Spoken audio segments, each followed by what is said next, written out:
Mercedes explique son approche pour changer le concept de sa voiture. Ah, Mike Elliott, toujours le même, hein. Toujours le même qui parle, hein.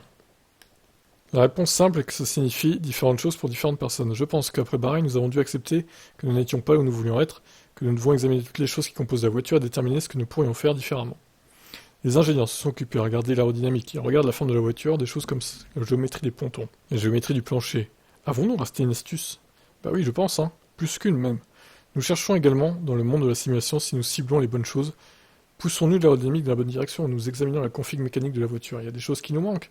Que pouvons-nous apporter à d'autres à la voiture, qui va ajouter des performances? Nous essayons de le faire aussi vite que possible, car on veut revenir au front. Nous voulons concourir à l'avant, et la seule façon d'y parvenir est d'accepter que nous ne sommes pas là où nous voulons être. Il dit que l'équipe est maintenant sous tension et entièrement concentrée sur le retour au sommet. Évidemment, Bahreïn a été une vraie confrontation avec la réalité, et nous retrouver dans la position dans laquelle on se trouve, à savoir ne pas être compétitif, est une vraie déception.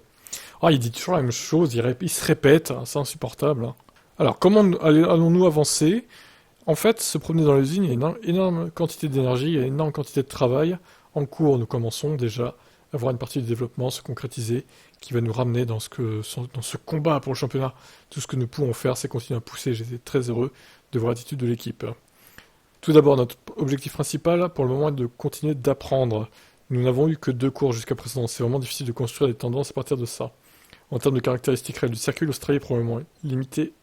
Alors, c'est plus une piste de train avant, hein, voilà l'introduction, et probablement plus comme Jeddah que comme Bahreïn. Alors, espérons que nous pourrons trouver un autre petit pas en avant afin de devenir un peu plus compétitif. Bon, oui, bref. Mike Elliott, ses déclarations sont toujours poussives, hein. Il parle un peu dans le vent pour dire des banalités, c'est un peu chiant, quoi. Donc, bosser au lieu de parler. Allez au boulot, là, Mike. Hop, hop, hop.